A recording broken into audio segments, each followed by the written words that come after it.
press the bell icon on the YouTube app and never miss another update.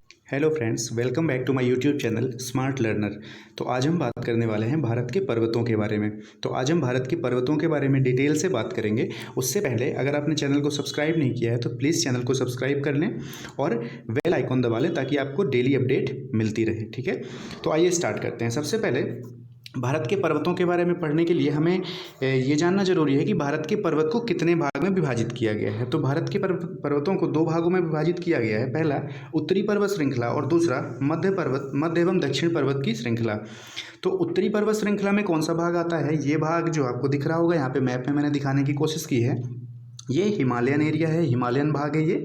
तो ये पूरा उत्तरी पर्वत श्रृंखला का भाग है। ठीक है, और ये जो आपको इस एरिया में दिख रहे होंगे ये दक्षिणी एवं मध्य पर्वत श्रृंखला का भाग है। ठीक है, तो एक एक करके हम दोनों के बारे में डिटेल से पढ़ेंगे। आज ये वीडियो का पहला पार्ट है जिसमें हम उत्तरी पर्वत श्रृंखला के बारे में पढ़ेंगे।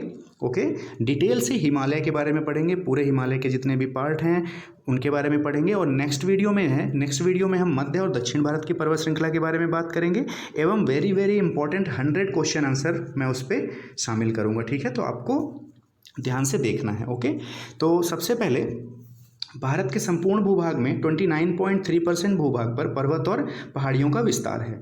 तो इस पे पूरे भारत के एरिया में 29% एरिया में लगभग पहाड़ियाँ और पर्वत पाए जाते हैं। ये सेपरेटली भी हम देखते हैं कि कितने परसेंट एरिया में पहाड़ है, कितने परसेंट में पठार है और कितने में पर्वत है। तो भारत में 10.6% पे पर्वत पाए जाते हैं, 27.7 पे पठार पाए जाते हैं और 18.5% पे पहाड़ियाँ पाई जाती हैं। ठीक है, आपको ये ध्यान रखना है। पर्वत वेरी इंपॉर्टेंट है, कई बार एग्जाम में आ चुका है, 10.6%। ठीक है, ओके। नेक्स्ट हम देखेंगे, एक नोट है आपको ध्यान रखना है, पमीर के पठार को एशिया की छत या एशिया का मेरुदंड कहा जाता है। ठीक है, यह बात आप ध्यान रखना, पमीर के पठार को क्या कहा जाता है? एशिया की छत या एशिया का मेरुदंड कहा जाता है। ठीक है, तो नेक्स्ट हम देखेंगे हिमालय की उत्पत्ति के बारे में। तो हिमालय को पढ़ने के लिए हमें पहले ये जानना जरूरी है कि हिमालय का निर्माण कैसे हुआ, हिमालय की उत्पत्ति कैसे हुई, हिमालय बना कैसे। ठीक है, तो हमेशा से हिमालय नहीं था अर्थ पे, हिमालय का निर्माण हुआ है। हिमालय एक नवनिर्मित पर्वत श्रृंखला है। नवनिर्मित का मतलब है जो अभी बनी है। ठीक है, कुछ सालों पहले बनी है, कुछ सालों मतलब कुछ करोड़ साल पहले बनी है। ठीक है, तो उसको हम पढ़ेंगे। सबसे पहले हिमालय की उत्पत्ति से संबंधित कोबर का भूसन्नति सिद्धांत एवं हैरी हैंस का प्लेट विवर्तनिक सिद्धांत सर्वाधिक प्रमाणित है। तो आपको दो नाम ध्यान रखने हैं, एक हैरी हैंस और एक कोबर का भूसन्नति सिद्धांत। तो क्या है ये सिद्धांत? तो ये हम बात करेंगे इसके बारे में। पहले आप ये मैप देख लो। तो जो प्लेट विवर्तनिक का सिद्धांत है वो ये कहता है कि जो पहले एक सुपर कॉन्टिनेंट हुआ करते थे, अभी जैसे अपने यहाँ पे अलग अलग कॉन्टिनेंट हैं, तो ऐसा नहीं था। पहले सारे कॉन्टिनेंट एक थे, वो सारे कॉन्टिनेंट एक थे और उनका नाम क्या था? पैंजिया। इन कॉन्टिनेंट को पैंजिया कहा जाता था, जो एक पूरा कॉन्टिनेंट था, सुपर कॉन्टिनेंट आप कह सकते हो। ठीक है, फिर ये टेक्टोनिक प्लेट के मूवमेंट की वजह से, जिनका मूवमेंट टाइम के साथ धीरे धीरे हो रहा था, वो प्लेटें खिसक रही थी और उन प्लेट के खिसकने की वजह से धीरे धीरे सारे कॉन्टिनेंट क्या हुए? अलग अलग हो गए। सारे देश क्या हुए? अलग अलग हो गए। जैसे इंडिया अपना यहाँ पे आ गया, अफ्रीका यहाँ पे था, नॉर्थ अमेरिका यहाँ चला गया, साउथ अमेरिका यहाँ पे आ गया। ठीक है, तो ऐसे ऑस्ट्रेलिया यहाँ पे आ गया। तो ये सारे प्लेट के मूवमेंट की वजह से, प्लेट के खिसकने की वजह से ये सारे जो कॉन्टिनेंट हैं वो अलग अलग हो गए। ठीक है, तो इनके बारे में आगे हम डिटेल से बात करेंगे। इसको क्या बोलते हैं? इनको पैंजिया बोलते हैं। पहले जो सुपर कॉन्टिनेंट था उसको पैंजिया बोलते हैं, आप नाम ध्यान रखना। तो आइए बात करते हैं इसके बारे में डिटेल से। आज से लगभग करोड़ों वर्ष पूर्व सारे महाद्वीप एक दूसरे से जुड़े थे। मैंने आपको बात बताई, लगभग 700 करोड़ वर्ष पूर्व पहले की बात है ये। महाद्वीप एक दूसरे से जुड़े थे। इस संपूर्ण भाग को पैंजिया नाम दिया गया था। ठीक है, इस संपूर्ण भाग को क्या नाम दिया गया था? पैंजिया नाम दिया गया था। पैंजिया के मध्य में टेथिस सागर तथा इसके ऊपर वाले भाग को अंगारा लैंड एवं नीचे वाले भाग को गोंडवाना लैंड कहा जाता था। तो ये हम मैप में आपको दिखा देते हैं, मैप में देख लेते हैं हम लोग। जैसा कि मैंने बताया कि इसके मध्य ऊपर वाले भाग को अंगारा लैंड और नीचे वाले भाग को गोंडवाना लैंड। तो पैंजिया के ऊपर वाले भाग को अंगारा लैंड और नीचे वाले भाग को गोंडवाना लैंड कहते हैं। ठीक है, और यहाँ पे जो मध्य में स्थित था वो टेथिस सागर था। क्या था? टेथिस सागर। आप नाम ध्यान रखना। ओके, ध्यान रहेगा, क्लियर है। फिर नेक्स्ट हम देखते हैं भारतीय प्लेट एवं यूरेशियन प्लेट के मध्य में टेथिस सागर था। प्रायद्वीपीय भारत से निकलने वाली नदियां टेथिस सागर में न केवल अपना जल गिराती थीं बल्कि अवसादों का भी जमाव करती थीं। अवसादों का जमाव करती थी मतलब अवसादों को इकट्ठा करती थी। प्रायद्वीपीय भारत की जो नदियां होती थी, जब भारतीय प्लेट यूरेशियन प्लेट से टकराई तो टेथिस सागर के अवसादों का उत्थान हुआ। टेथिस सागर के अवसादों का उत्थान हुआ, इसका मतलब कि टेथिस सागर के जो अवसाद हैं वो ऊपर उठे। जब भारतीय प्लेट और यूरेशियन प्लेट आपस में टकराई प्लेट, तो अवसाद जो है वो ऊपर उठे, ठीक है, उनका उत्थान हुआ। और इसी उत्थान की वजह से, इसी ऊपर उठने की वजह से हिमालय पर्वत की उत्पत्ति हुई। जब दो प्लेटें टकराई आपस में तो बीच में एक जो जगह थी वो ऊपर उठ गई। कोई भी चीज़ आप देखो, दो चीज़ों को टकराओ तेज से, तो अगर वो टूटेगी नहीं तो वो मुड़ के ऊपर उठ जाएगी, और यही हुआ। और इसी के साथ हिमालय का निर्माण हुआ और हिमालय की उत्पत्ति हुई। तो हिमालय कैसा पर्वत है? हिमालय नवनिर्मित पर्वत श्रृंखला, ध्यान रखना, नवनिर्मित, ठीक है। और सबसे प्राचीन कौन सी है? अरावली पर्वत श्रृंखला है, वो आगे हम बात करेंगे, ठीक है। नेक्स्ट पॉइंट है, हिमालय पर्वत पर अवसादी चट्टानें पाई जाती हैं। यह भी वेरी वेरी इंपॉर्टेंट पॉइंट है। हिमालय पर्वत पर कौन सी चट्टानें पाई जाती हैं? अवसादी चट्टानें। तो हिमालय पर्वत पर एंथ्रासाइट कोयला भी पाया जाता है और यहाँ पे खनिज की भरमार है, ठीक है। ये तीनों क्वेश्चन आप ध्यान रखना। यहाँ पे अवसादी चट्टानें पाई जाती हैं, खनिज की भरमार है यहाँ पे, और यहाँ पे एंथ्रासाइट कोयला भी पाया जाता है।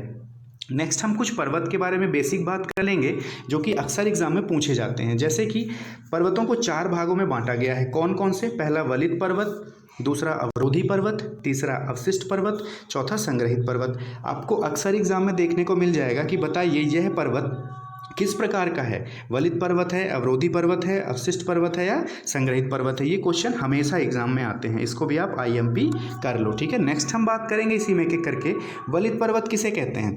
तो वलित पर्वत जो होते हैं ऐसे पर्वत होते हैं, इन पर्वतों का निर्माण दो प्लेटों के टकराने के फलस्वरूप हुआ है। जब दो प्लेटें टकराती हैं तो वलित पर्वत का निर्माण होता है, और वलित पर्वत जो है यही हिमालय का निर्माण इसी की वजह से हुआ है, क्योंकि मैंने अभी आपको बताया कि दो प्लेटें आपस में टकराईं और दो प्लेटों के टकराने की वजह से कुछ भूभाग ऊपर उठ गया, और इसी ऊपर उठने की वजह से क्या है, ये हिमालय का निर्माण हुआ है, ठीक है। तो हिमालय कैसा पर्वत है? हिमालय एक वलित और मोड़दार पर्वत है, ठीक है, ध्यान रखना आप। कुछ और एग्जाम्पल है, रॉकी, एंड्रीज, अल्पास, ये सब हम जब वर्ल्ड लेवल की बात करेंगे तब मैं इनको आपको बताऊंगा। नाम ध्यान रखना कि हिमालय, रॉकी, एडीज और अल्पास, ये सारे कैसे पर्वत हैं? ये सारे वलित पर्वत है, ठीक है। इनमें से रॉकी कहाँ पे है? रॉकी उत्तरी अमेरिका में है। एडीज कहाँ पे है? दक्षिणी अमेरिका में है, ठीक है, ध्यान रखना आप। बाकी आगे इनके बारे में हम बात करेंगे। नेक्स्ट है अवरोधी पर्वत। अवरोधी पर्वत वे पर्वत होते हैं जो पृथ्वी के किसी भाग के ऊपर उठने या नीचे धंसने के फलस्वरूप बनते हैं। जैसे सपोज करो आप दो ऐसे धरातल है, मतलब नॉर्मल स्थान है, अगर बीच का हिस्सा जो है वो नीचे धंस जाए किसी भी वजह से, तो जो ये ऊपर उठे स्पेस बचेंगे ये होते हैं कैसे? अवरोधी पर्वत, ठीक है। या तो ऊपर उठ जाए कोई भी जमीन का स्थान या तो नीचे धंस जाए, ठीक है। तो ऐसे पर्वत कौन से होते हैं? ऐसे पर्वत अवरोधी पर्वत होते हैं। इनका एग्जाम्पल क्या है? नमक की पहाड़ी, कहाँ पे? पाकिस्तान पे, ध्यान रखना आप, ठीक है। फिर नेक्स्ट हम बात करेंगे अवशिष्ट पर्वत। अवशिष्ट पर्वत कौन से होते हैं? इन पर्वतों का निर्माण ज्वालामुखी के लावा के निकलने के फलस्वरूप होता है। तो जिन पर्वतों का निर्माण ज्वालामुखी के लावा के निकलने की वजह से होता है उसको बोलते हैं अवशिष्ट पर्वत। जैसे कि ज्वालामुखी जब निकलती है और जब वो ठंडी होती है तो जो उसके निकलने की वजह से जो पूरा लावा जो ठंडा होता है और उससे जो पर्वत का निर्माण होता है, ठीक है, वो बहुत ज़्यादा मात्रा में होता है, तो इसलिए बड़े बड़े पर्वत का निर्माण कर देता है। तो इससे जो पर्वत हैं वो अरावली, सतपुड़ा और विंध्याचल, इनका निर्माण हुआ है। ये वेरी इंपॉर्टेंट है, ध्यान रखना आप कि अरावली कैसे पर्वत हैं? अरावली अवशिष्ट पर्वत के उदाहरण है, ठीक है ना। अरावली कहाँ पे है? राजस्थान में है। राजस्थान, हरियाणा, कुछ हिस्सा गुजरात का और दिल्ली, ये 4 जगह पे ये फैला हुआ है, ठीक है। और सतपुड़ा और विंध्याचल भी ये मध्य प्रदेश में भी हैं, कुछ हिस्सा इनका बिहार में भी है, झारखंड में भी है। तो ये आप ध्यान रखना, इनके बारे में हम बात करेंगे आगे। फिर चौथा है संग्रहित पर्वत। इन पर्वतों का निर्माण ज्वालामुखी के लावा के साथ छोटे छोटे कंकड़ पत्थर आदि के साथ मिलने से होता है। ज्वालामुखी का लावा जब बहता है तो उसके साथ रास्ते पे जो कंकड़ पत्थर होते हैं वो भी इकट्ठा हो जाते हैं, और उन्हीं कंकड़ पत्थर के इकट्ठा होने की वजह से जिन पर्वतों का निर्माण होता है वो कैसे होते हैं? वो हमारे संग्रहित पर्वत होते हैं। संग्रहित नाम से ही समझ में आ रहा है कि संग्रह करके जो पर्वत बना हो, मतलब छोटे छोटे कंकड़ पत्थर को इकट्ठा करके संग्रहित होकर जो पर्वत का निर्माण हुआ हो, ऐसा पर्वत एकांकगुआ पर्वत इसका एग्जाम्पल है, ठीक है ना। एकांकगुआ चिली में है, ठीक है ना। ये पर्वत संग्रहित पर्वत कहलाते हैं। इसका बेस्ट एग्जांपल है कांगुआ चिली। चिली कहाँ पे है? ये दक्षिणी अमेरिका में है, ठीक है, ध्यान रखना आप चिली, ठीक है, कांगुआ। नेक्स्ट है भारत में स्थित कुछ पर्वत हैं जैसे कि काराकोरम, नीलगिरी की पहाड़ियाँ, सैंडल पीक, नास्चो, ये कहाँ कहाँ पे हैं? ये थोड़ा सा इंपॉर्टेंट फैक्ट था इसलिए मैंने यहाँ पे शामिल कर दिया है। अभी हम आगे डिटेल से पढ़ेंगे इनके बारे में। जैसे कि भारत के उत्तर में स्थित कौन सा पर्वत है? काराकोरम है, सबसे उत्तर में कौन सा? काराकोरम है। फिर भारत के दक्षिण में कौन सा है? नीलगिरी की पहाड़ियाँ हैं, तमिलनाडु में है, ठीक है, इनके बारे में भी हम बात करेंगे आगे। अंडमान निकोबार द्वीप समूह की सबसे ऊँची चोटी सैंडल पीक है, ठीक है, अंडमान निकोबार द्वीप की सबसे ऊंची चोटी कौन सी है? सैंडल पीक है। लक्षद्वीप की सबसे ऊंची चोटी कौन सी है? नास्चो। नास्चो कहाँ की है? लक्षद्वीप की है, ठीक है, ध्यान रहेगा। फिर नेक्स्ट हम बात करते हैं कुछ पर्वत एवं उनके जो सर्वोच्च शिखर हैं उसके बारे में। तो सबसे पहला है काराकोरम। काराकोरम में कौन सा है? केटू गाडविन आस्टविन, ये अपने भारत की सबसे ऊंची पर्वत श्रृंखला है, ध्यान रहेगा आपको। दूसरा है हिमालय का माउंट एवरेस्ट, ये पूरे विश्व की सबसे ऊंची पर्वत श्रेणी है, ध्यान रहेगा आपको, ठीक है। तीसरा है भारत में हिमालय की चोटी कंचनजंगा सिक्किम में है। कंचनजंगा कहाँ है? सिक्किम में है, ये भी ध्यान रखिएगा आप। ये दूसरे नंबर पे आती है, पहले नंबर पे भारत में केटू आती है, केटू गाडविन आस्टविन, और दूसरे पे कंचनजंगा, और तीसरे पे नंदा देवी जो कि उत्तराखंड में है, वो भी उसके बारे में भी आगे चर्चा हम करेंगे, ठीक है।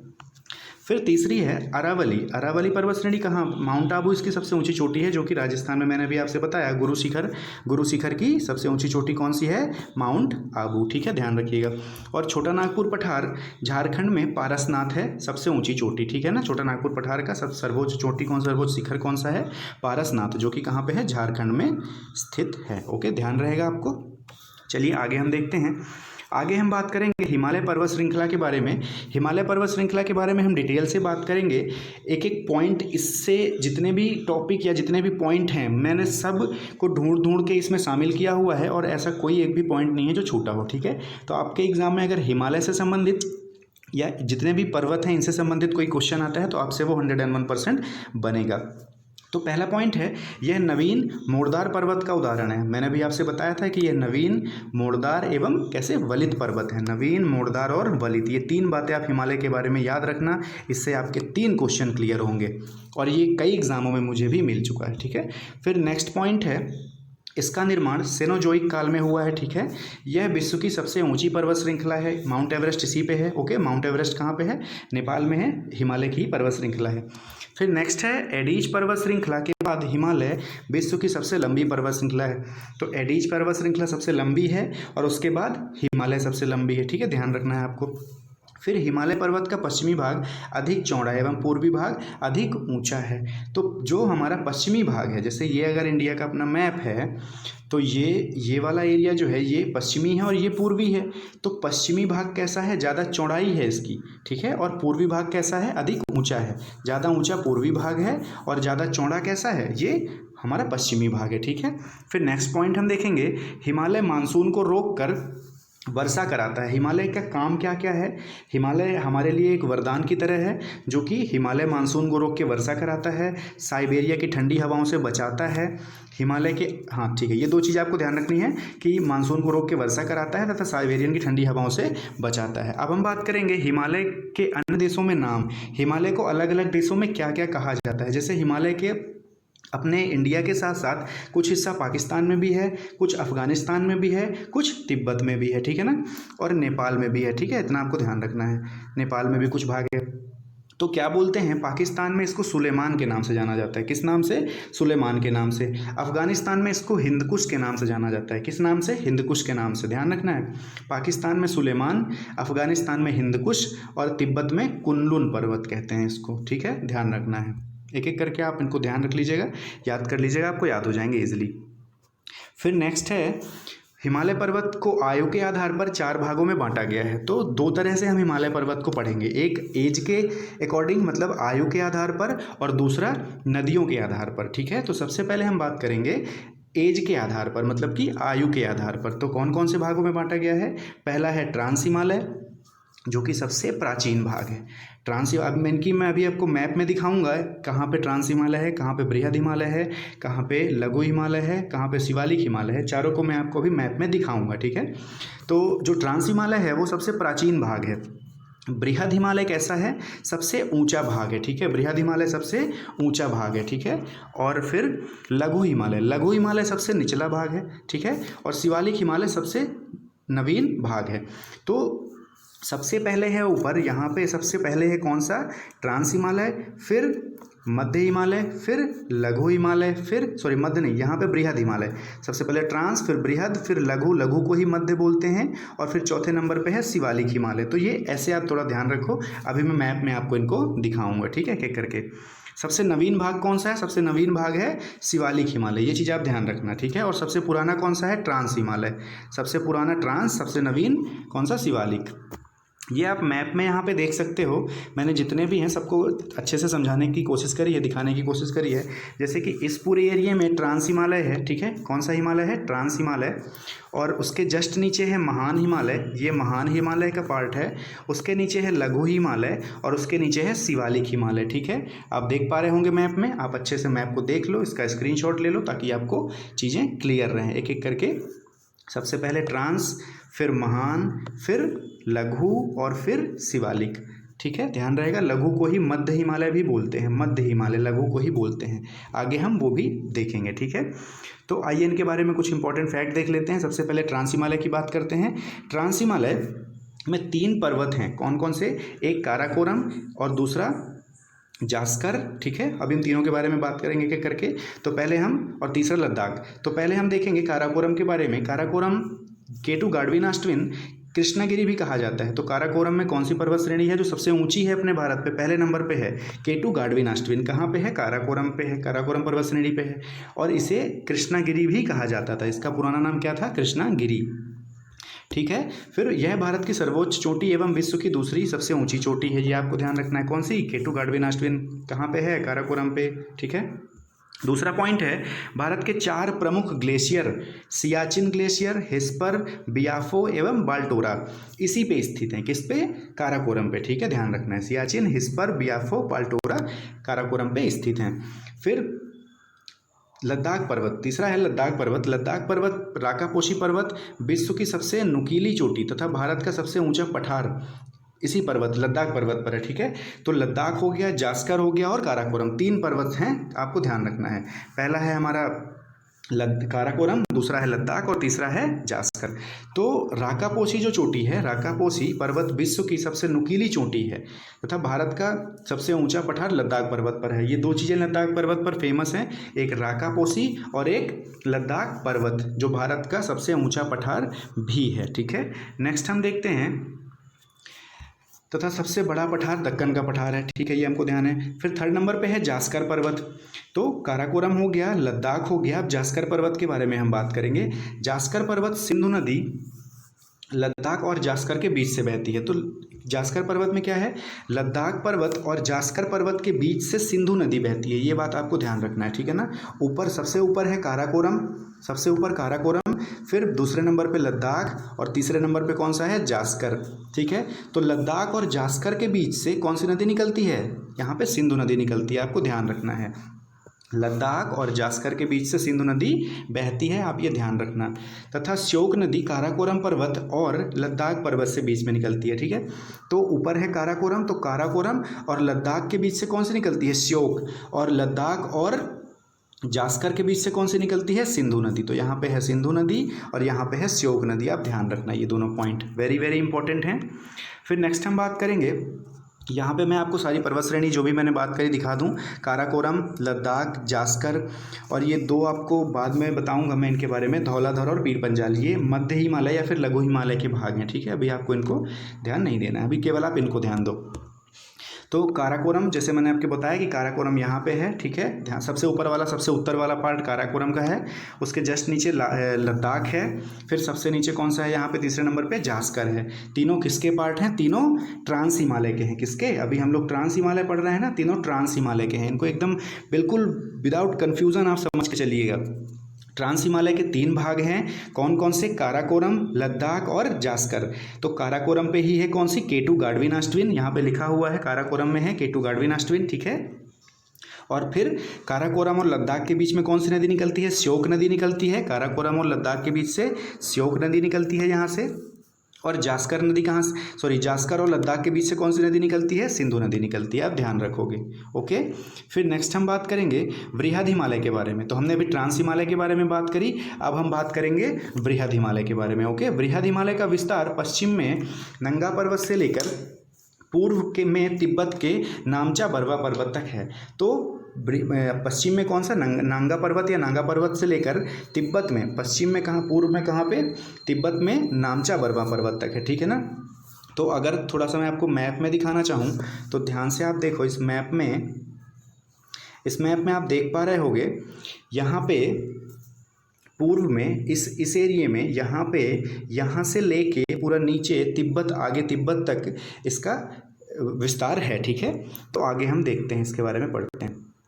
जैसा कि पहले लिखा हुआ है इसमें, सिंधु नदी इसकी पश्चिम सीमा एवं ब्रह्मपुत्र नदी इसकी पूर्व सीमा बनाती है। तो पश्चिम में कौन है? सिंधु नदी है, ठीक है, बृहद में, ठीक है। ट्रांस हमने पढ़ लिया, बृहद पढ़ रहे हैं।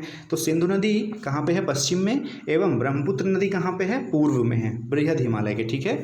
नेक्स्ट है, बृहद हिमालय पर विश्व की सबसे ऊंची चोटी माउंट एवरेस्ट स्थित है। माउंट एवरेस्ट कहाँ पे है? बृहद हिमालय का पार्ट है, आपको ये ध्यान रखना है, नेपाल में है, ठीक है ना। माउंट एवरेस्ट किसका हिस्सा है? बृहद हिमालय का हिस्सा है, ये बात आपको अच्छे से ध्यान में रखनी है। फिर इसे नेपाल में सागरमाथा एवं तिब्बत में चेमलुंगमा कहा जाता है, ठीक है। तो नेपाल में इसे क्या कहा जाता है? माउंट एवरेस्ट को सागरमाथा और चेमालुंगमा कहा जाता है, कहाँ पे? तिब्बत में, ठीक है, ध्यान रखना आप। तथा भूटान में इसे काला पर्वत कहा जाता है। भूटान में क्या कहा जाता है? काला पर्वत। और जो चेमलुंगमा का अर्थ है उसको बोलता है पर्वतों की रानी। चेमलुंगमा का क्या अर्थ है? पर्वतों की रानी। ये बात आप ध्यान रखना। कहाँ बोला जाता है? तिब्बत में बोला जाता है। और भूटान में क्या बोला जाता है? काला पर्वत। और नेपाल में क्या बोला जाता है? सागरमाथा, ठीक है। आप दो चीज़ें ध्यान रखोगे, तीन चीज़ें। फिर नेक्स्ट है, बृहद हिमालय पर भारत की सबसे ऊंची चोटी कौन सी है? कंचनजंगा। बृहद हिमालय पर ही सबसे ऊंची चोटी जो है, दूसरे नंबर की सबसे ऊंची चोटी, यहाँ पे आप सबसे ऊंची चोटी नहीं, सबसे ऊंची चोटी तो केटू गाड़विनाश्विन है। दूसरे नंबर की सबसे ऊंची चोटी कौन सी है? कंचनजंगा, जो कि कहाँ पे स्थित है? सिक्किम में स्थित है। ये भी आप ध्यान रखोगे, बृहद हिमालय का ही हिस्सा है। फिर यह भारत एवं नेपाल की सीमा पर है, ठीक है। कहाँ पे है ये? भारत और नेपाल की सीमा पर स्थित है। कौन सा? Mount Everest. फिर नेक्स्ट हम देखेंगे उत्तराखंड की सबसे ऊंची चोटी नंदा देवी, जो कि बृहद हिमालय पर स्थित है। तो यहाँ पे बृहद हिमालय भी है, माउंट एवरेस्ट भी है, और क्या क्या है? हमारा कंचनजंगा भी है और नंदा देवी चोटी भी है, ठीक है ना। तो ये सारी चीज़ें बृहद हिमालय में है, ठीक है, ध्यान रखना आप। नेक्स्ट पार्ट है, बृहद हिमालय एवं ट्रांस हिमालय सचर जोन से अलग होते हैं। तो जहाँ पे बृहद हिमालय और ट्रांस हिमालय अलग होते हैं, ऊपर है हमारा ट्रांस हिमालय और नीचे है बृहद हिमालय, तो जो दोनों को अलग करता है उसको बोलते हैं सचर जोन। ध्यान रखना आप, क्या बोलते हैं? सचर जोन, ठीक है। जो दोनों को अलग करता है सचर जोन बोलते हैं। किसको किसको? बृहद हिमालय और ट्रांस हिमालय को। नेक्स्ट हम बात कर लेते हैं केदारनाथ, बद्रीनाथ, नंदा देवी पर्वत, कामेत, अन्नपूर्णा, धौलागिरी, मकालू, यह सभी बृहद हिमालय पर स्थित हैं। केदारनाथ, बद्रीनाथ, नंदा देवी उत्तराखंड में है, ये सारे उत्तराखंड में हैं। कामेत, अन्नपूर्णा, धौलागिरी, मकालू, ये सब कहाँ हैं? उत्तराखंड में है, ठीक है, आप ध्यान रखोगे। ये सब किसके पार्ट हैं? बृहद हिमालय के पार्ट हैं, ठीक। अब हम बात करेंगे लघु हिमालय के बारे में। तो लघु हिमालय के बारे में क्या क्या चीज़ें इंपॉर्टेंट है वो हम देख लेते हैं। लघु हिमालय को सबसे पहली चीज़ तो लघु हिमालय को निम्न हिमालय या फिर मध्य हिमालय भी कहा जाता है। सबसे ऊपर कौन सा? ट्रांस हिमालय, फिर बृहद हिमालय, फिर लघु हिमालय या मध्य हिमालय, ठीक है। तो लघु हिमालय का विस्तार भारत एवं नेपाल में है। कहाँ कहाँ है? भारत और नेपाल में है। जम्मू कश्मीर में पीर पंजाल पर्वत, इस पर्वत पर मुलायम घास के मैदान पाए जाते हैं जिन्हें मर्म या मर्ग कहा जाता है, ठीक है ना। तो कौन कौन सा? पीर पंजाल इस पे है। जम्मू कश्मीर में क्या है? पीर पंजाल। अभी हमने पीछे वहाँ पे बात करी थी ऊपर, जहाँ पे पीर पंजाल और धौलाधर था, मैंने कहा था अभी आप इसको छोड़ो यहाँ पे, तो वो इनका हिस्सा है। किसका? लघु हिमालय या मध्य हिमालय का, पीर पंजाल और धौलाधर दोनों, ठीक है ना, आप ये बात ध्यान रखना। और इस पे कुछ घास के मैदान पाए जाते हैं जिन्हें मर्म या मर्ग कहा जाता है, ठीक है। जैसे सोनमर्ग, गुलमर्ग। अगर आपसे पूछे कि सोनमर्ग और गुलमर्ग कहाँ पाए जाते हैं तो आप उन्हें बताओगे कि निम्न हिमालय या फिर लघु हिमालय या फिर किसमें? मध्य हिमालय में पाया जाता है, ठीक है, ध्यान रखना। ये तीनों इसी के नाम हैं। नेक्स्ट हम देखते हैं झेलम नदी के द्वारा कश्मीर में कश्मीर घाटी का निर्माण हुआ। ठीक है, कश्मीर घाटी कहाँ पे है? कश्मीर घाटी भी लघु हिमालय या फिर मध्य हिमालय में ही है। ठीक है, तो झेलम नदी के द्वारा इसका निर्माण हुआ कश्मीर घाटी का। ये क्वेश्चन भी पूछा जा चुका है कि कश्मीर घाटी कहाँ पे है। ओके, फिर यहाँ पर हिमानी जलोढ़ को करेवा मृदा के नाम से जाना जाता है। जो हिमानी जलोढ़ होती है यहाँ पे उसे करेवा मृदा कहा जाता है। और जो करेवा मृदा है ये केसर की खेती के लिए सबसे ज़्यादा लाभकारी है। कैसी है? केसर की खेती के लिए लाभकारी होती है करेवा मृदा। ठीक है, भारत में कश्मीर एकमात्र राज्य है जहाँ केसर उगाया जाता है। ये बात भी आप ध्यान रखना, कश्मीर एक ऐसा राज्य है जहाँ पे केसर उगाया जाता है। ठीक है, केसर की खेती यहाँ पे होती है। ठीक है, आप ध्यान रखोगे इस बात को। मैंने सारे पॉइंट इस पर ऐड किए हुए हैं। हिमाचल प्रदेश में लघु हिमालय को धौलाधर पर्वत कहते हैं। इस पर्वत पर शिमला, धर्मशाला, डलहौजी महत्वपूर्ण पर्यटक स्थल हैं। तो कहाँ? धौलाधर भी इसी में है, पीर पंजाल भी इसी में है। किसमें? लघु में या फिर मध्य में। लघु या मध्य इसको दोनों एक ही नाम है। इस पर्वत पर शिमला, धर्मशाला, डलहौजी ये सारे पर्यटक स्थल कहाँ पे हैं? इसी लघु हिमालय में है। ठीक है, आप ध्यान रखना। लघु हिमालय को उत्तराखंड में मसूरी पर्वत कहते हैं। तो लघु हिमालय को उत्तराखंड में क्या कहते हैं? मसूरी। मसूरी काफ़ी फेमस जगह है, आपने सुना भी होगा इसके बारे में। तो ये किसका हिस्सा है?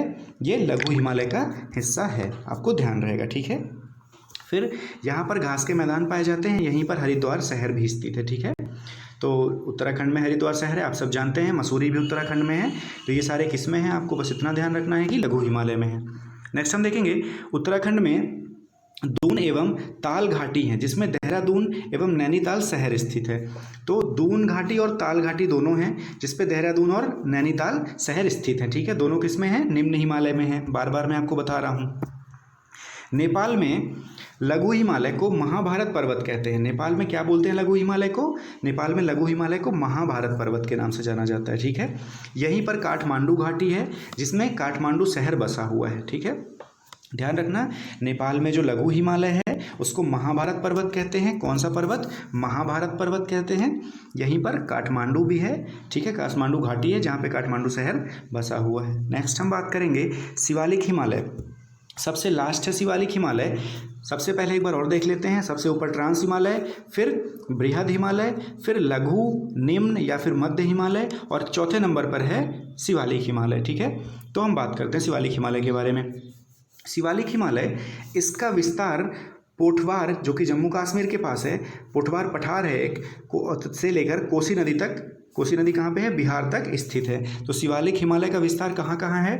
पोठवार से लेके कोसी नदी बिहार तक है शिवालिक हिमालय का विस्तार। ठीक है, फिर जम्मू में जम्मू पहाड़ियाँ, हिमाचल में शिमला पहाड़ियाँ तथा उत्तराखंड में दून पहाड़ियाँ स्थित हैं। ठीक है ना, जम्मू में कौन सी है? जम्मू पहाड़ी है, हिमाचल में शिमला पहाड़ी है, और उत्तराखंड में दून की पहाड़ियाँ हैं, जो कि कहाँ स्थित हैं? शिवालिक हिमालय पर स्थित हैं।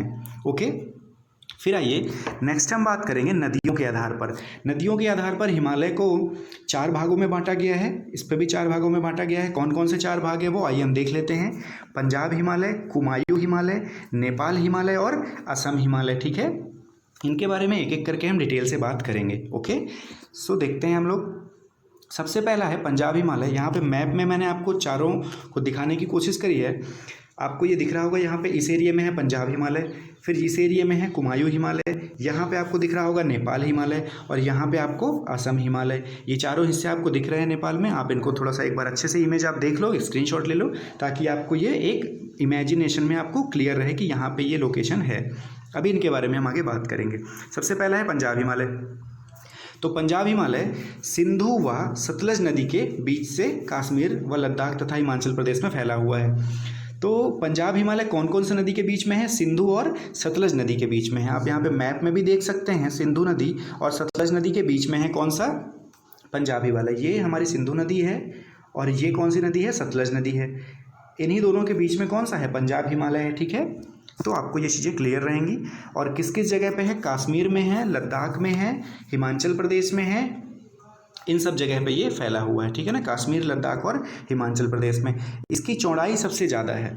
इसकी चौड़ाई क्या है? सबसे ज़्यादा है। ठीक है ना, फिर नेक्स्ट पॉइंट है काराकोरम लद्दाख तथा जास्कर पर्वत श्रेणी या इसी के अंतर्गत आती हैं।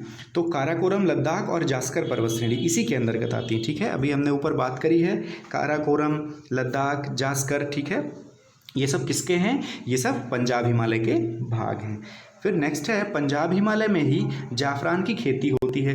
मैंने अभी आपको बताया ना केसर, तो वो केसर की खेती इसी हिस्से में होती है। किसमें? पंजाब हिमालय वाले हिस्से में, आपको ध्यान रखना है। ठीक है ना, पंजाब हिमालय वाले में क्षेत्र में क्या होती है? जाफरान की खेती होती है, केसर की खेती होती है। फिर नेक्स्ट हम देखते हैं कुमायूं हिमालय। इसे कुमायूं हिमालय या फिर गढ़वाल हिमालय भी कहा जाता है। तो उत्तराखंड में नंदा देवी, बद्रीनाथ, केदारनाथ, गंगोत्री, यमुनोत्री, गंगा, रामगंगा, ये सारी चीज़ें कहाँ पे हैं? कुमायूं हिमालय का हिस्सा है ये सब। इसे कुमायूं हिमालय या फिर गढ़वाल हिमालय भी कहा जाता है। ठीक है, आप ध्यान रखना। नंदा देवी कहाँ पे है? उत्तराखंड में है, ध्यान रखोगे आप। बद्रीनाथ ये भी उत्तराखंड में है। केदारनाथ, गंगोत्री, ये सारे किसके हिस्से हैं? ये सारे कुमायूं हिमालय के हैं। ठीक है, आगे देखते हैं। गंगा नदी भी उत्तराखंड से निकलती, गंगोत्री ग्लेशियर से, वो भी कुमायूं हिमालय का भाग है। यमुना, रामगंगा सभी कुमायूं हिमालय के भाग हैं। कुमायूं हिमालय सतलज एवं काली नदी के बीच से रहता है, मतलब काली और सतलज नदी एवं काली नदी के मध्य में स्थित है। कौन सा? कुमायूं हिमालय। तो अभी हमने देखा था ऊपर कि यहाँ पे सिंधु नदी थी, फिर बीच में पंजाब हिमालय था, फिर यहाँ पे सतलज नदी थी, और सतलज नदी के बाद यहाँ पे कुमायूं हिमालय। ठीक है, और यहाँ पे नीचे कौन सी नदी है? काली नदी है। काली नदी कहाँ पे है? ये नेपाल और इंडिया के बॉर्डर पे है काली नदी, ध्यान रखना है आपको। अभी इसी को लेके कुछ विवाद चल रहा था इंडिया और नेपाल का। ठीक है, ध्यान रहेगा काली नदी के बारे में। तो सतलज और काली नदी के बीच में कौन सा है? कुमायूं हिमालय। ठीक है, नेक्स्ट हम देखेंगे नेपाल हिमालय। तीसरे नंबर पे है नेपाल हिमालय। माउंट एवरेस्ट, धौलागिरी, अन्नपूर्णा, मकालू, कंचनजंगा, ये सभी कहाँ स्थित है? नेपाल हिमालय पे स्थित हैं। क्या क्या? धौलागिरी, अन्नपूर्णा, मकालू, कंचनजंगा, ये सभी कहाँ पे हैं? नेपाल हिमालय पर स्थित हैं। और कंचनजंगा कहाँ पे है? कंचनजंगा सिक्किम पे है। ठीक है, सिक्किम में है कंचनजंगा, ये आप ध्यान रखना। ठीक है, ये अपने भारत की दूसरे नंबर की सबसे ऊंची चोटी है। पहले नंबर पे कौन सी है? K2 गार्डविन ऑस्ट्रीन है। नेक्स्ट हम देखते हैं नेपाल हिमालय काली नदी एवं तिस्ता नदी के मध्य स्थित है। कौन कौन सी नदी के मध्य? काली नदी एवं तिस्ता नदी के मध्य स्थित है। आप वीडियो को बैक करके वो नेपाल हिमालय वाला मैप आप देख सकते हो, वहाँ पे काली नदी और तिस्ता नदी के बीच में नेपाल हिमालय है, आप ध्यान रखना। ठीक है, काली नदी और तिस्ता नदी के मध्य। फिर सबसे लास्ट है असम हिमालय। यह तिस्ता एवं देहांग नदी के बीच में है। ठीक है, तिस्ता एवं देहांग नदी के बीच में है, तथा सिक्किम, अरुणाचल प्रदेश व असम में फैला हुआ है। तो कहाँ कहाँ पे फैला हुआ है असम हिमालय का? पहली चीज़ तिस्ता और देहांग नदी के बीच में है, और दूसरी चीज़ ये सिक्किम, अरुणाचल प्रदेश व असम में फैला हुआ है। ठीक है, ये चीज़ आप ध्यान रखोगे। क्लियर है। फिर नेक्स्ट हम देखते हैं कुछ इंपॉर्टेंट फैक्ट्स हैं जो मैंने यहाँ पे डोनेट किए हुए हैं। ठीक है, तो आप देख लोगे जैसे कि कौन कौन से हैं। पहला है भारत और म्यांमार के बीच सीमा निर्धारित करने वाली 3 पर्वत श्रेणियां कौन कौन सी हैं? खासी, पटकोई और अराकाना योमा। तो ये भारत, ये पूर्वी के मैं बात कर रहा हूँ, जो ये पूर्वी एरिया जो है अपना इंडिया का जो पूर्वी क्षेत्र है, उस पे जो भारत और म्यांमार की सीमा बनाती हैं, कौन कौन सी पहाड़ियाँ हैं? खासी है, पटकोई है और अराकान योमा। तो तीनों को आपको ध्यान रखना है, खासी, पटकोई और अराकान योमा, ये तीनों भारत और म्यांमार की सीमा बनाती हैं। ठीक है ना, 3 पर्वत श्रेणियाँ। दूसरा, मेघालय की तीनों पर्वत पहाड़ियाँ गारो, खासी, जयंतिया हिमालय का भाग नहीं हैं, बल्कि यह प्रायद्वीपीय पठार का भाग है। तो आपको ध्यान रखना है, पहली बात तो आपको ध्यान रखना है कि मेघालय में स्थित है। कौन कौन सी? गारो, खासी और जयंतिया, ये वहाँ की जनजातियाँ भी हैं और ये यहाँ की पहाड़ियाँ का नाम भी है वहीं के मेघालय में। ठीक है, तो मेघालय का है, पहली चीज़ आपको ये ध्यान रखना है। दूसरी बात ये ध्यान रखना है कि ये हिमालय का भाग नहीं है, ये प्रायद्वीपीय पठार का भाग है। ठीक है, आपको ये भी क्लियर होना चाहिए। फिर नेक्स्ट है पूर्वोत्तर की पहाड़ियों पर वर्षा अधिक होने के कारण यहाँ पे सदाबहार वृक्ष पाए जाते हैं। जो पूर्वोत्तर की पहाड़ियाँ हैं यहाँ पे ज़्यादा वर्षा होती है, इसी वजह से यहाँ पे सदाबहार वृक्ष पाए जाते हैं। नेक्स्ट हम देखेंगे सदाबहार वनों में मुख्य रूप से बांस एवं सागौन के वृक्ष पाए जाते हैं। किसके? सागौन के वृक्ष एवं बांस के वृक्ष पाए जाते हैं। क्यों? क्योंकि ये सदाबहार वन होते हैं। ठीक है, पूर्वोत्तर की पहाड़ियों पर मृदा अपरदन के कारण यहाँ के लोग परिवर्तित कृषि करते हैं। कृषि की इस पद्धति को स्थानांतरण कृषि या फिर झूम खेती भी कहते हैं। तो पूर्वोत्तर के लोग क्या करते हैं, पहाड़ियों पर मृदा अपरदन के कारण यहाँ के लोग क्या करते हैं, कृषि परिवर्तित कृषि करते हैं, जिसको स्थानांतरण कृषि कहते हैं, जिसे झूम खेती भी कहा जाता है। ये क्वेश्चन, सारे क्वेश्चन वेरी इंपॉर्टेंट हैं।